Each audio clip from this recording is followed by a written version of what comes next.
कहने लगे कि अब आप निश्चिंत हो जाइए, अब ये बात तय हो चुकी है शादी की।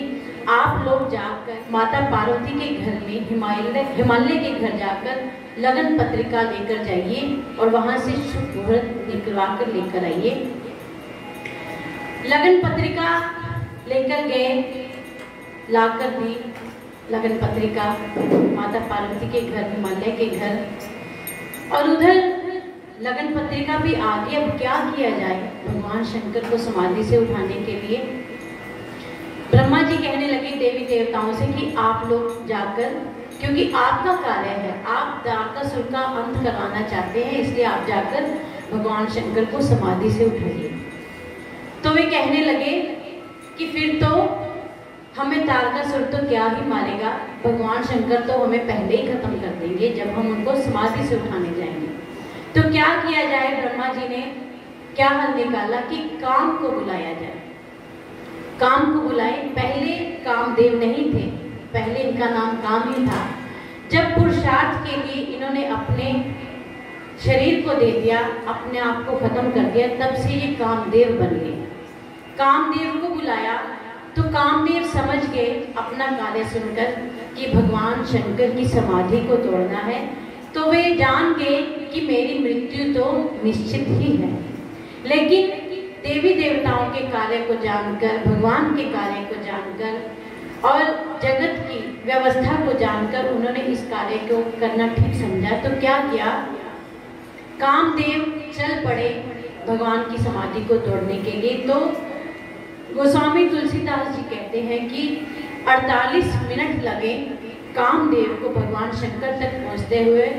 तो इन 48 मिनटों में पूरी सृष्टि कामवत हो गई। सभी ऋषि मुनि जो ध्यान में बैठे थे वे सभी कामवत हो गए। लेकिन जब कामदेव भगवान शंकर के पास पहुंचे तो क्या देखा कि पूरी सृष्टि मेरे कार्य, मेरी कृति में लीन हो गई, लेकिन एक भगवान शंकर हैं जिन पर मेरे कार्य का, मेरी कृति का कोई प्रभाव नहीं पड़ा। क्यों नहीं पड़ा? क्योंकि भगवान शंकर अपने अंदर, अपने हृदय के अंदर किसको लेके बैठे हैं? राम को। तो कहा जाता है जहाँ राम है वहाँ काम नहीं। इसलिए एक भगवान शंकर थे जिनको कामदेव प्रभावित नहीं कर पाए। क्या कहा उन्होंने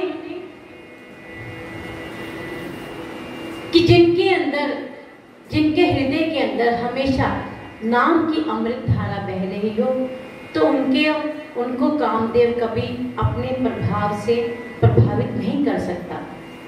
इसलिए भगवान शंकर अपने आप को हमेशा उसी रसना में, उसी अमृत में, अपने हृदय में धारा को बहा कर रखते हैं ताकि उन पर किसी भी बात का प्रभाव न पड़े। लेकिन जो कार्य करना था कामदेव को वह उन्होंने किया। क्या किया कि अपने बाण को सांध कर एक आम के पेड़ के पीछे छिपकर उन्होंने अपने बांध को सांधा और छोड़ दिया भगवान के सीधा हृदय पर। जब जाकर चोट लगी, भगवान को काम का कोई प्रभाव नहीं पड़ा। लेकिन जब उन्होंने देखा कि जहां पर मेरे राम बैठे हैं वहां किसी ने प्रहार किया है, तो उन्होंने अपने क्रोध में आकर, आवेश में आकर तीसरा नेत्र खोला और इधर उधर देखने लगे कि कौन है जिसने मेरे राम पर प्रहार किया है, जहां पर मेरे राम जाकर बैठे हैं। इतनी हिम्मत किसकी हुई? इधर उधर देखने लगे, कोई दिखाई नहीं दिया। तो आम के पेड़ की खनखनाहट हुई तो भगवान शंकर समझ गए कि यहीं पर कोई बैठा हुआ है। तो अपने तीसरे नेत्र से अग्नि को निकालकर उसी समय कामदेव को भस्म कर दिया। जैसे ही कामदेव भस्म हुए तो दैत्य लोग तो परेशान हो गए और देवी देवता प्रसन्न हो गए। क्यों प्रसन्न हो गए? कि अब हमें कोई काम परेशान नहीं करेगा। दैत्य क्यों हो गए? कि अब हमें जब काम ही नष्ट हो गया तो अब तारकासुर का जन्म ही कहां से होगा? तो यही देखते हुए जब भगवान शंकर की समाधि खुल गई, देवी देवताओं ने इस अवसर को संभाला कि अभी अभी भगवान शंकर की आंख खुली है। तो वे सभी जानते हैं कि भगवान शंकर ज्यादा देर अपनी इस अवस्था में नहीं रहते, जल्दी वो समाधि की अवस्था में आ जाते हैं। तो ऐसा ना हो कि अभी अभी ये ध्यान से जगे हैं कि ये फिर ध्यान में न चले जाए। तो क्या किया, जल्दी जल्दी देवी देवता पहुंचे वहां पर अपने काम को बनाने के लिए, क्योंकि पता है अब तो कामदेव भी नष्ट हो गए। इसके बाद अगर ध्यान में चलेंगे तो कौन जगाएगा। तो जाकर भगवान शंकर की स्तुति करने लगे, उनको रिझाने लगे।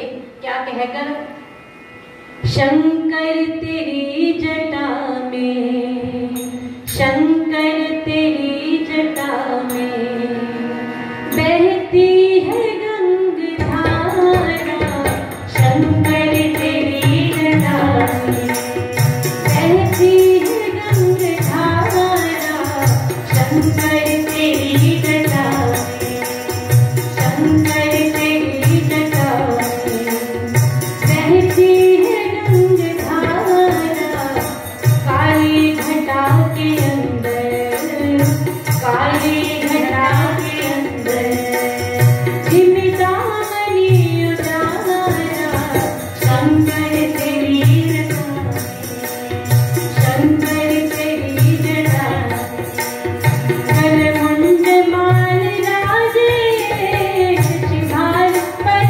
विराजे, गलमुंड माल राजे, शिभार पर विराजे, डमरू के नाद बाजे, डमरू के नाद बाजे, डमरू के नाद बाजे, कर में त्रिशूल धारा, डमरू की नाद बाजे, डमरू की नाद बाजे, कर में त्रिशूल धारा, शंकर तेरी जटा में, शंकर तेरी जटा में बहती है गंगाधारा, शंकर तेरी जटा में, शंकर तेरी जटा में, शंकर तेरी जटा में।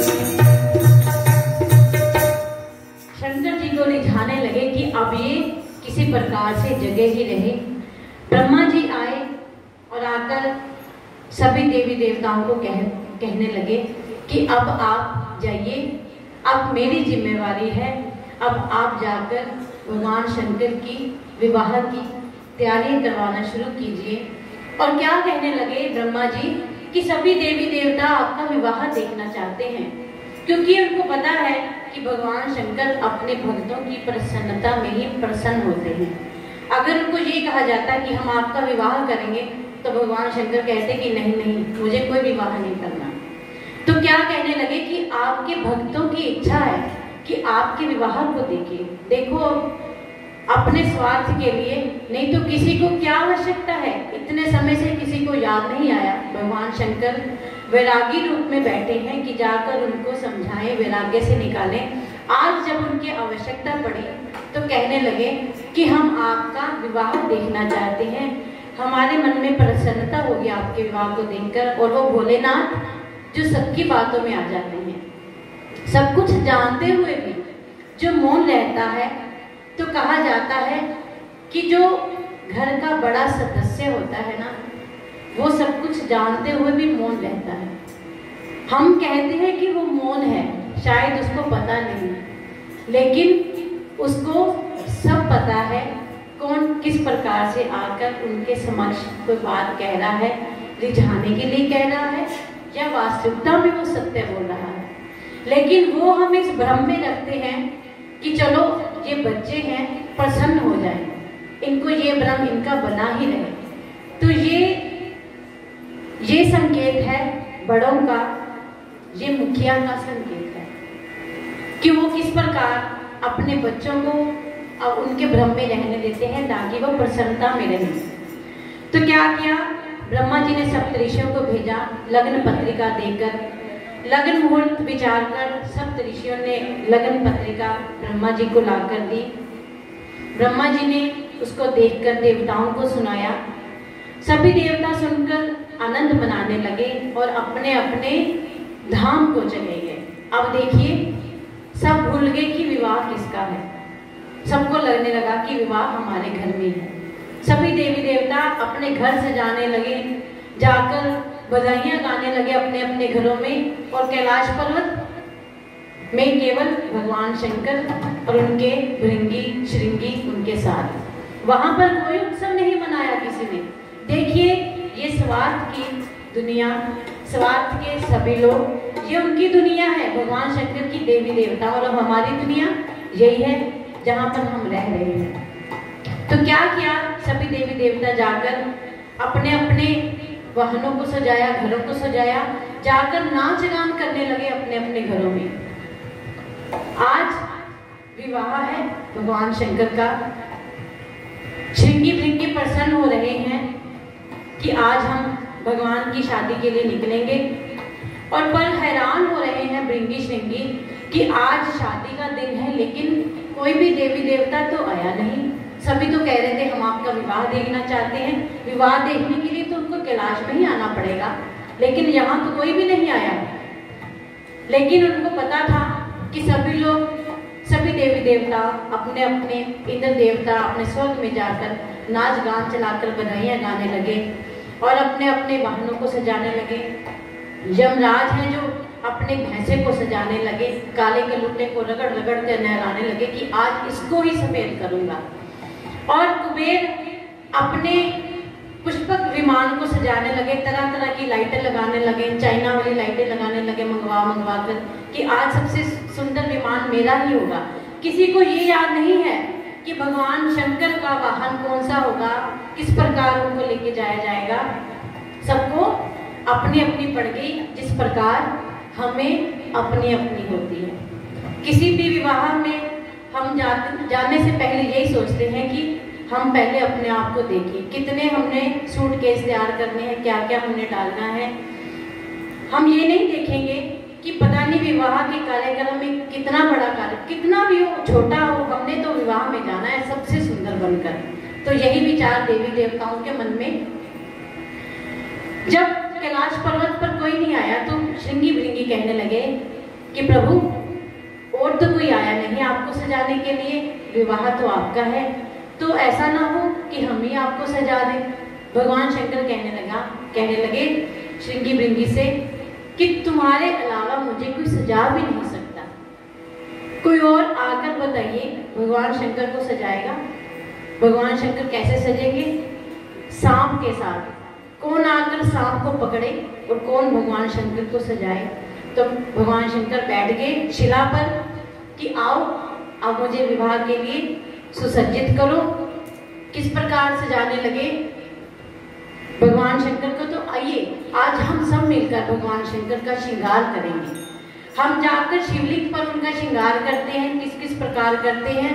आज हम अपने भावों के साथ भगवान शंकर को उनके विवाह के लिए सजा रहे हैं। देखो नंदी पे चढ़ कर आया, देखो नंदी पे चढ़ कर आया, बोला प्यार जाने आया। और देखो नंदी पे चढ़ कर आया, बोला प्यार जाने आया। देखो नंदी पे चढ़ कर आया, बोला प्यार जाने आया। ना ताई ना सूटे ना पैरों में ऊन, ना ताई ना सूटे ना पैरों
शिव ही समूगन कर ही सिंगारा, जय शिव शंकर जय भोला।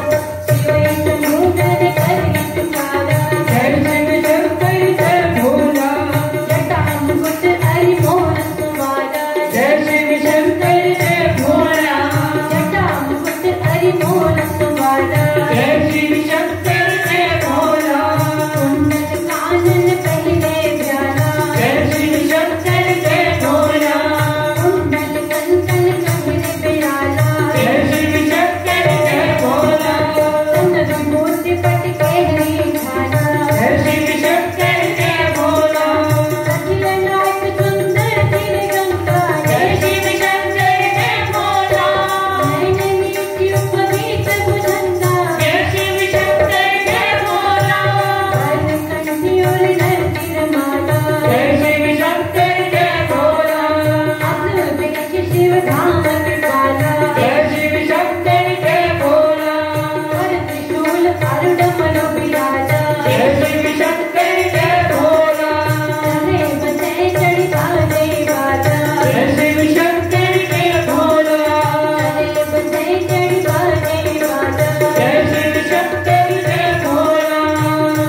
शंगी बेटी श्रृंगार कर रहे भगवान शंकर का।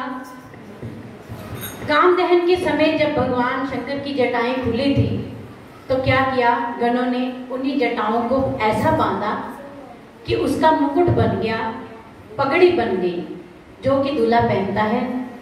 पगड़ी तो बन गई, अब उन बेचारों को ये भी नहीं पता कि दूल्हे का क्या क्या श्रृंगार होता है। तो एक दूसरे से पूछने लगे, तो याद कर करके कहने लगे कि एक चीज और होती है दूल्हे के, जो कि दूल्हा सबसे अलग लगता है। वैसे तो सभी एक जैसे बन के आ जाते हैं, सब कोट पहनते हैं, सब दूल्हे की तरह तैयार होकर आते हैं, दूल्हे से ज्यादा ही तैयार होकर आते हैं। लेकिन एक जो अलग पहचान होती है कि ये दूल्हा है।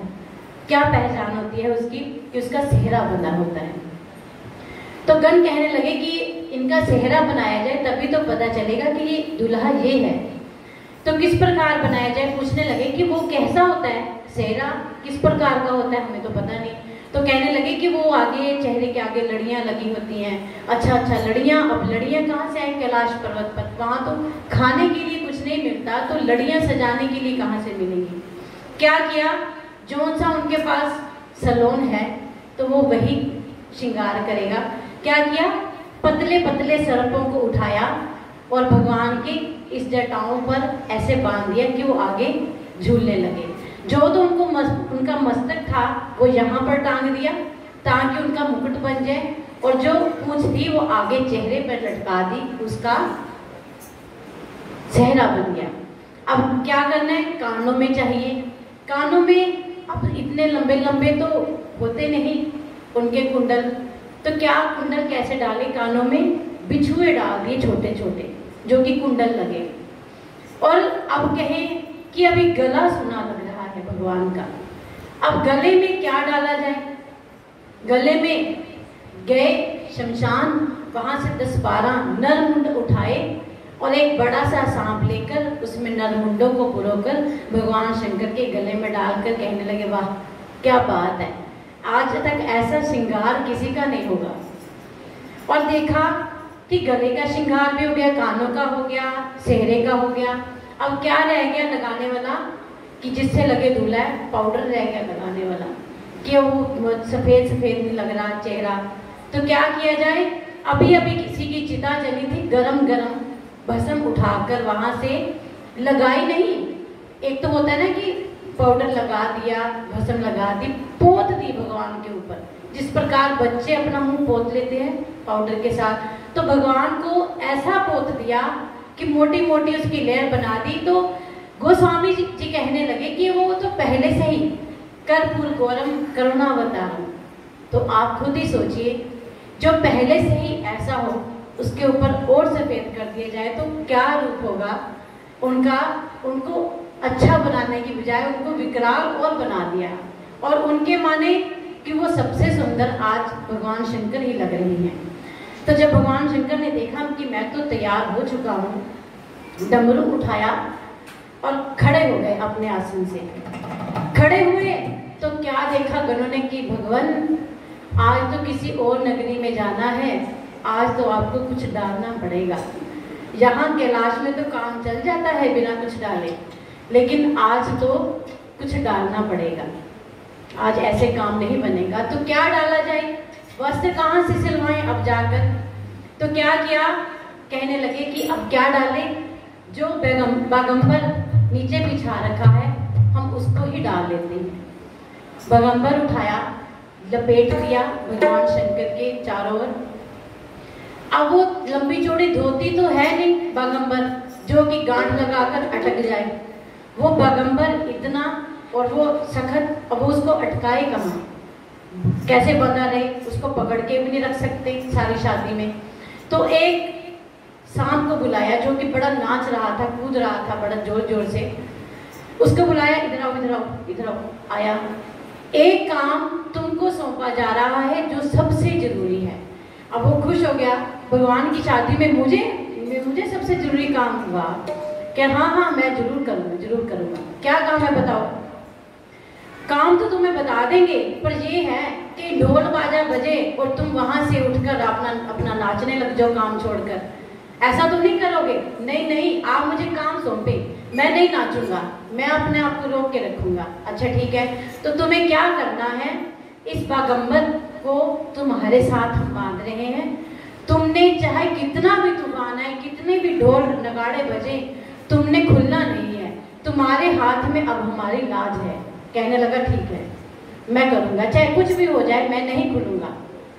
बांध दिया बागंबर को और भगवान सोचे कि अब चले, अब तो विवाह का समय भी हो गया है, लेकिन अभी तक बाराती नहीं आई। जब भगवान ने वहां से चलना शुरू किया, नंदी पर बैठ गए, अगल बगल में श्रृंगी भृंगी आकर खड़े हो गए। तो जब सभी देवताओं को पता चला कि भगवान वहां से चलने लगे हैं, तो तब उनको लगा कि अब कोई काम तो बचा नहीं होगा, अब हम चलते हैं वहां पे, सारे काम हो चुके होंगे, अब हमारा वहां जाना ठीक है, हम तैयार हैं, वो भी तैयार हैं, हम दरवाजे से निकल जाएंगे।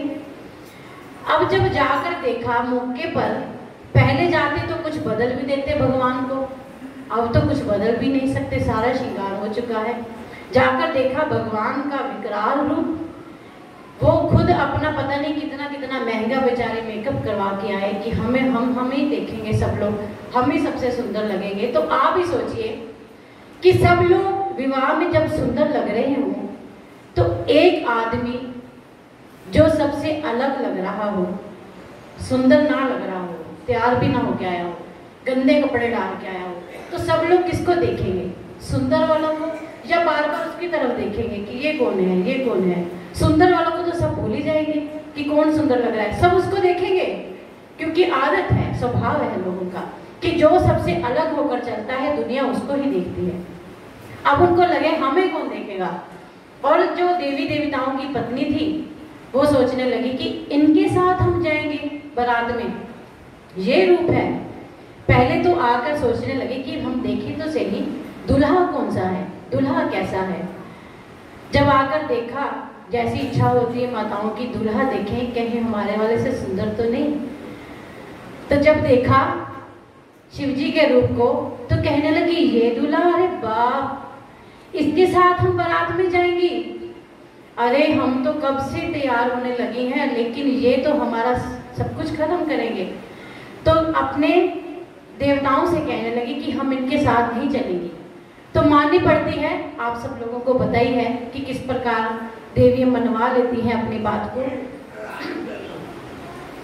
तो भगवान विष्णु ने मान लिया बात को, लक्ष्मी जी की बात को, कि अब ये कह रही हैं कि हमारे श्रृंगार के अनुसार ये हमारे साथ चलने लायक नहीं है, हम तो पहले जाएंगी ताकि हम लोगों को सब लोग देख लें। पहले मान लिया, भगवान विष्णु चल पड़े सबसे पहले अपनी बारात लेकर, और भगवान शंकर जिनकी शादी है वो पीछे, अभी वो वहीं खड़े हैं। जब नंदी ने देखा कि ये तो सब पहले आगे चले गए, हम तो पीछे रह गए, भगवान से बोला कि आप कहो तो मैं दौड़ा कर ले जाऊं सबसे आगे। भगवान शंकर बोले नहीं नहीं, तुम पीछे ही रहो, क्योंकि अभी हमारी तो बारात आनी है। श्रृंगी भृंगी कहने लगे, और यहाँ पे भगवान विष्णु ने एक रचना स्वयं ही की थी, क्योंकि वे जानते थे कि जिन स्वामी हैं उनको विवाह पे बुलाना आवश्यक है, उनके बिना इनका विवाह अधूरा है। अगर हम यहाँ पर होंगे देवता लोग तो इनकी जो बराती हैं वो नहीं आ पाएंगी, इसलिए वो कहना मानकर रचना रचकर आगे चलेंगे। श्रृंगी भृंगी ने कहा कि हम बारात को लेकर ही चलेंगे, अकेले चलते तो अच्छे नहीं लगेंगे, तो क्या करें, बारात कहाँ से लाएं? तो शंकर भगवान कहने लगे कि बुलाओ फिर अपने बरातियों को। कौन से बराती? भूत प्रेतों को। अब श्रृंगी भृंगी कहने लगे कि अब आप अब कह रहे हो उनको बुलाए, उनको तो कोई न्योता ही नहीं भेजा हमने पहले शादी का। तो भगवान शंकर कहने लगे उनको न्योते की क्या आवश्यकता है, उन बेचारों को न्योता देता ही कौन है? कभी किसी ने अपने कार्ड पे लिखा कि भूत जी आप हमारे घर शादी पे आना? कोई नहीं लिखता। वो बेचारे जहाँ पर उनको लगता है कि हम जा पाएंगे घुस जाते हैं। तो ये भूत प्रेत ही होते हैं जो शादी में आप देखते हैं ना, जो ऊट पटांग ये सब कुछ, ये भूत प्रेतों की वास हो जाता है इनमें, जो ऊपर नीचे नीचे ऊपर नाच कूद, ये भूत प्रेतों की अवस्था। पर उनको कोई आमंत्रण नहीं देता। तो क्या किया, नंदी ने अपने तुतैया उठाया भूत प्रेतों को बुलाने के लिए। तो जैसे ही भगवान ने तुतैया उठाया अपना और वहां से आवाज निकली तुतैये में से, हर हर महादेव, हर हर महादेव। चारों ओर से एक तुतैये ने हर हर महादेव कहा। कहने की देरी ही थी कि सब भूत पहले तैयार होकर बैठे थे कि हमें वहां पर शादी पर जाना है, हमें कोई बुलाए तो सही। तो जगह जगह से देश भर के छोड़ो इंटरनेशनल सब जगह के भूत, रशिया के, अमेरिका के, इंग्लैंड के, सब पुंद्रू रशिया, मलेशिया, सब हर प्रकार के भूत आकर हर हर महादेव, हर हर महादेव, हर हर महादेव, हर हर महादेव ये पुकारते हुए आकर बारात में इकट्ठे हो गए। सभी भूतों को बुला लिया, लेकिन जब चाइना के भूत आने लगे तो भगवान शंकर ने उनको दूर से मना कर दिया कि तुम क्या हो, तुम एंट्री नहीं कर सकते। जिसने यहाँ पर कोरोना फैला दिया, तुम नहीं आ सकते। 2 साल से तबाही मचा रखी है, तुम्हारी एंट्री बंद है। बाकी सभी भूतों को आमंत्रण दे दिया, बाकी सब आओ, लेकिन एक चाइना वाले नहीं आएंगे। वो बेचारे दूर से देख रहे हैं, पश्चाताप कर रहे हैं कि हमने क्या कर दिया। अब हम ना करते तो आज हम भी भगवान की शादी देखते, उसमें जाते। तो सभी भूत जब आए तो देखिए भूतों का अनुशासन, हम मनुष्य रहकर अनुशासन में नहीं रह पाते, वो लेकिन भगवान शंकर के भूत हैं, उनका अनुशासन देखिए कि आते ही पहले भगवान शंकर के आगे नतमस्तक होने लगे। क्या कहने लगे?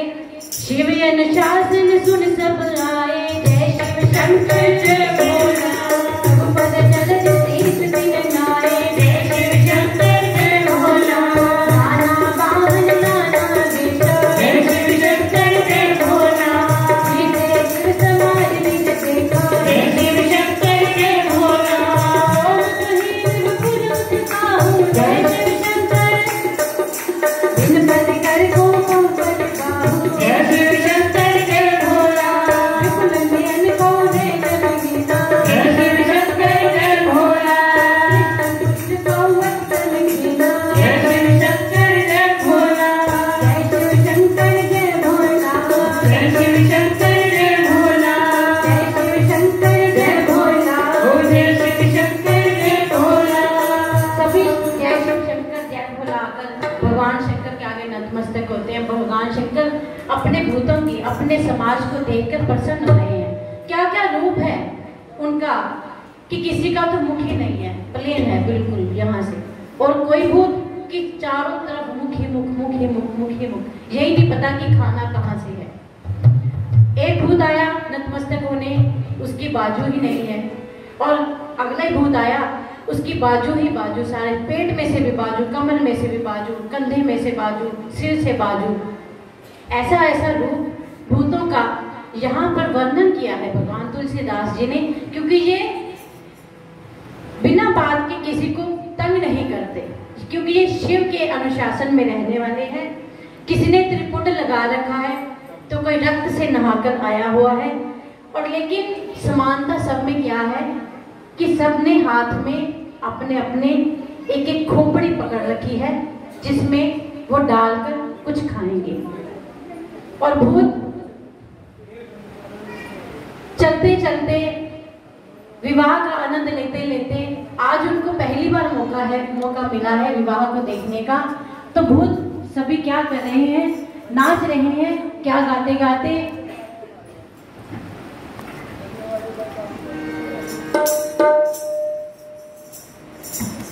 भूतवा नाचे दई दे सगरोता, बाबा की बरियात चली।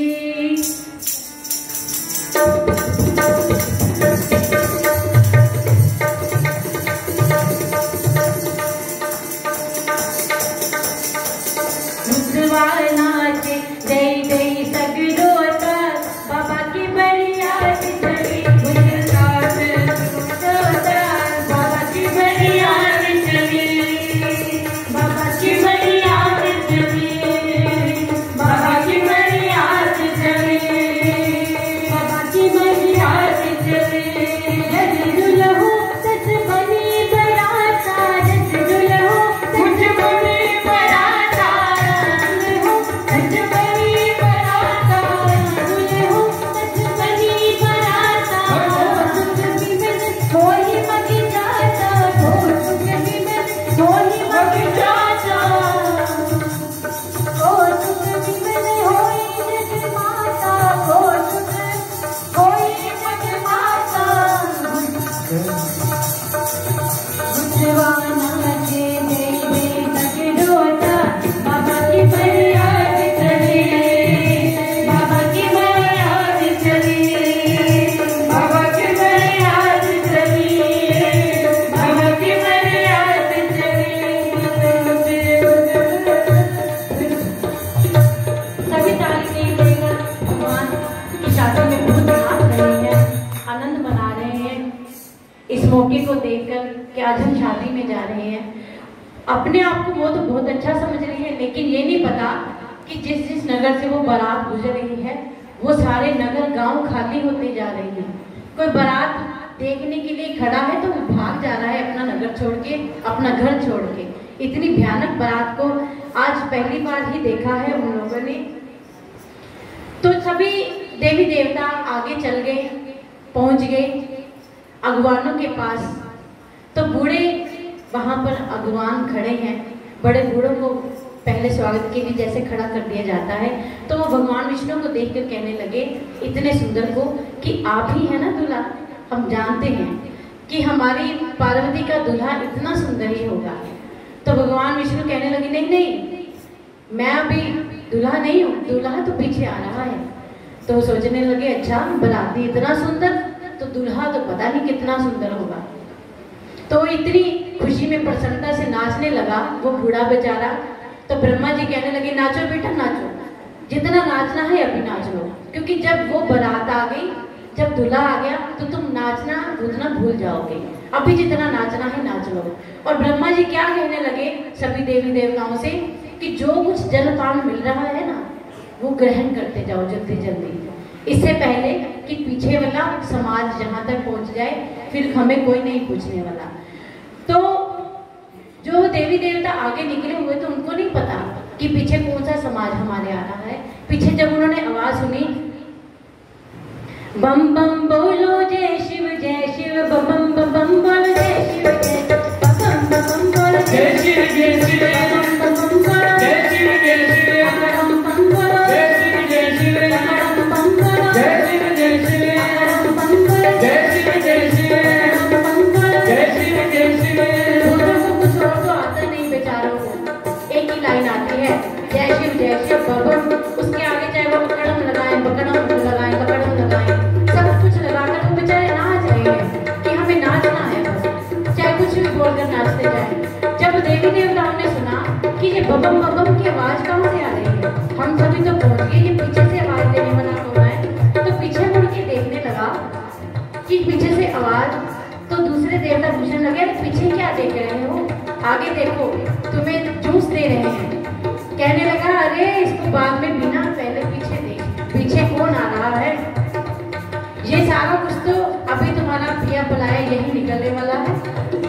इसको संभाल के रखो। तो इतने में क्या हुआ, जो भगवान खड़े थे, क्या देखा ऊपर आकाश में एक भूत उड़ता हुआ दिखाई दिया। पहली बार भूत देखा, महल में रहने वाले बेचारे, तो भूतों के दर्शन कहाँ से होंगे उनको। पहली बार भूत देखा तो बेचारे देखते रह गए कि शादी में ये कौन आ गया। तो वो देवी देवता कहने लगे कि अब आप इनका स्वागत कीजिए, ये आपका स्वागत करेंगे। और वो बेचारे बूढ़े, जब उन्होंने सभी भूत प्रेतों को आए हुए देखा, बेचारे भागने की कोशिश करने लगे, वाहनों पर चढ़ने लगे जो कि हाथी रथ आए थे। उन्होंने क्या देखा कि हम अपनी सवारियों पर बैठकर वापस जाएं, तो देखा वहां पर हमारे वाहन ही नहीं है। भूतों को देखकर वो पहले ही भाग गए। तो गोस्वामी तुलसीदास जी ने लिखा कि यहाँ पर जो बड़े बूढ़े थे वो धीर धरकर खड़े रहे। धीर धरकर तो खड़े रहना ही पड़ना था, बेचारे घुटनों से मजबूर थे, कैसे भागते। तो उन्होंने यही सोचा कि अब जैसे लोमड़ी कहती है कि अंगूर खट्टे हैं, अब भाग तो सकते नहीं, तो यही कहेंगे कि हमने तो धीर धर लिया इन भूतों को देखकर। बेचारे खड़े वहां पर भूतों को स्वागत किया। और बच्चे जो वहां पर थे, विवाह को देखने आए थे, खुशी खुशी प्रसन्नता से वो भगे अपने घर को, और जाते ही अपने घर का दरवाजा जोर से पटक दिया, बंद कर दिया। माताएं कहने लगी कि तुमको तो मैंने शादी देखने के लिए, बारात देखने के लिए भेजा था, तुम वापस आकर दरवाजा क्यों बंद कर रहे हो। तो कहने लगे बच्चे, माँ ये बारात नहीं आई, ये दूल्हे की बारात नहीं है, ये यमदूत की बारात आई है। तुमने हमें वहां पे मरवाने के लिए भेजा था। अरे नहीं, मैंने तुम्हें बारात देखने के लिए भेजा था। अच्छा, इतना भयंकर है दूल्हा। बच्चे कहने लगे भयंकर नहीं, भयंकरा है वो, जाना मत वहां पर, अगर चली गई तो तुम वापस नहीं आओगे। इतना डर गए बच्चे, अपने घर में घुस के बैठ गए। अब भगवान शंकर पहुंचते हैं द्वार पर, और माता मैना वहां पर थाली लेकर खड़ी हैं आरती उतारने के लिए, सोने का थाल लेकर। लेकिन जैसे ही भगवान शंकर के इस रूप को देखा तो थाली स्वतः ही नीचे गिर गई, उनके हाथ से थाली गिर गई और वे वापस अंदर लौट गई। जो भगवान शंकर के साथ खड़े थे तो कहने लगे कि इतना अपमान आपके ससुराल में कि आपको देखकर आपकी सास ने थाली को नीचे गिरा दिया और खुद अंदर चली गई। लेकिन भगवान शंकर ने क्या कहा, इस बात को संभालने के लिए, क्योंकि जहाँ पर संबंध जुड़ जाता है वहां पर हमें उसकी कमी को देखना, उसके दोष को सुनना बंद कर देना चाहिए। अगर हम अपने संबंधों के दोषों को सुनना बंद कर देंगे तो कोई भी हमारे संबंधों को बिगाड़ नहीं सकता। आकर ये दुनिया वाले आकर हमारे संबंधों को बिगाड़ देते हैं। तो भगवान शंकर ने क्या कहा कि मेरे ससुराल में मेरा अपमान हुआ है, ससुराल मेरी है या तुम्हारी। मुझे पता है स्वागत कैसे होता यहाँ पे, या तुम्हें पता है कि स्वागत किस प्रकार होगा। हमारे ससुराल में ऐसे ही स्वागत किया जाता है कि थाली को पटक कर अंदर चले जाते हैं। देखो भगवान की कैसे उन्होंने इस बात को घुमा दिया, अपने अपमान को सम्मान में बदल दिया। अब माता मैना जाकर अंदर रोने लगी, माता पार्वती को अपनी गोद में लेकर, कि कौन सा मुख देखकर मैंने तुमको जन्म दे दिया, किसके साथ तुम्हारा विवाह होने वाला है। ये ब्रह्मा जी की तो मति मारी गई, बूढ़े हो गए हैं, इन्होंने इसको कहाँ भी आना था, इसकी लेखनी को कहाँ लिख दिया। कितने प्रकार से कोसने लगी ब्रह्मा जी को, कहने लगी कि मैं तुम्हें लेकर पहाड़ से कूद जाऊंगी, जल में कूद जाऊंगी, लेकिन इस बहुरे के साथ तुम्हारी शादी नहीं करूंगी। तो इतनी बात जब कह ही रही थी, बीच में से किसी ने आकर कह दिया कि ये रिश्ता किसने करवाया था। बस इतनी बात सुनने की देर थी कि माता मैना तो शुरू हो गई। जिस प्रकार आप जानते हैं कि विचोले की क्या हालत होती है, वही हालत माता मैना ने नारद जी की कर दी कि इनका खुद का घर बार तो है नहीं, हमारा घर उजाड़ने के लिए हमें ये संबंध बता दिया, रिश्ता बता दिया। अब ये भी भूल गई कि उन बेचारों का तो घर बार है ही नहीं, वो बेचारा उनका क्या उजड़ेगा। वो काम इसलिए करते हैं क्योंकि उनका घर बार कोई उजाड़ ही नहीं सकता। जो उनका घर बार है वो हमेशा के लिए व्यवस्थित है, वो इसीलिए तो इधर से उधर जाते हैं, उधर से इधर जाते हैं। उनको डर ही नहीं कि मेरा कोई घर बार उजाड़ सकता है। तो कितने प्रकार से जब कोसा, तब माता पार्वती जिनके गुरु हैं नारद जी, अपने गुरु का अपमान ना कर सकी, बातें ना सुन सके उनके प्रति, तो बोलने लगी स्वयं ही कि माता आप इनको कोई भी उलाहना मत दीजिए, जो मेरे भाग्य में था वह मुझे मिलेगा नहीं। आप कितना भी प्रयास कीजिए मुझे मेरे भाग्य के अनुसार मुझे मिलेगा, तो आप कुछ ना कहकर अब मेरे विवाह की तैयारी को करिए, मेरे विवाह को संपन्न करवाइए। माइन मेरा कर दे बोले नाल विया, माइन मेरा कर दे बोले नाल विया, माइन मेरा कर दे बोले नाल विया। देना मेरे कर दे तेरे, देना मेरे कर दे तेरे, कर दे पूरे सब। माइन मेरा कर दे बोले नाल विया, माइन मेरा कर दे बोले नाल विया।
माता पार्वती के कहने पर माता मैना ने मानकर नारद जी को कहा कि आप विवाह की विधि को संपूर्ण करवाइए, किस प्रकार करवाना है। तो नारद जी ने वेद चिरादि ऋषियों को लेकर महल में ले जाकर हिमाचल और मैना जी को पार्वती जी के पिछले जन्म की पूरी कथा सुना दी कि ये केवल आपकी बेटी नहीं है, ये जगदम्बा है, ये जन्म जन्म से शिव की अर्धांगिनी है। तो हिमालय जी ने पहले जो नगर को सजवाया हुआ था अपनी बेटी के विवाह के लिए, अब उन्होंने दोबारा से नगर को सजवाया जगदम्बा के विवाह के लिए। जब उनको पता चला कि उनकी पुत्री केवल उनकी पुत्री पार्वती नहीं है, वह जगदम्बा है, श्रृंगार करवाया, बरातियों को बुलाया, विवाह का मुहूर्त निकलवाया और ब्रह्मा जी के कहने पर भगवान शिव पीताम्बर पहनकर मंडप में आते हैं और ब्रह्मा जी ने एक सिंहासन बनवाया था भगवान शंकर के विवाह के लिए। पीताम्बर पहनकर भगवान शंकर उसी सिंहासन पर आकर विराजमान होते हैं। मुनियों ने गणपति जी का पूजन किया। गोस्वामी जी कहते हैं कि यहाँ पर कोई भी संशय ना करे कि गणपति जी भगवान शंकर पार्वती जी के विवाह में कैसे आ गए। तो देवी ये गणपति भगवान सभी देवी देवता, इनका कोई आदि अंत नहीं है, ये अनादि है। इनको कोई ये नहीं कह सकता कि आज गणेश जी का पूजन कैसे हो रहा है। ये अनादि है, इनका सर्वकाल पूजन होता ही आएगा। और वेद भगवान ने जो जो विधि बताई थी विवाह की, मुनियों ने उस विधि को पूरा करवाया और भगवान अब पानी ग्रहण संस्कार को पूरा करवाते हैं। पानी ग्रहण जब कीन महेशा, ये हर्षे तब सकल सुरेशा। पानी ग्रहण जब कीन महेशा, ये हर्षे तब सकल सुरेशा। वेद मंत्र मुनि पढ़े उच्चही, जय जय जय शंकर सुर कढ़ई। बाजे बाजन विविध विधाना, बाजे बाजन गिन गिन गाना। सुमन वृष्टि नभ जय विधिनाना, सुमन वृष्टि नभ जय विधिनाना। हरि गिरिजा चढ़ भयो विवाहो, सकल भुवन भरि रहा उछालो। दासी दास तुरग रथ नागा, धेनु वचन मणि अतु विभागा। अन्न कनक भाजन भरि जाना, दायित दीना दाई पखाना। ये पानी ग्रहण संस्कार था भगवान का, जो कि संस्कार संपन्न हुआ।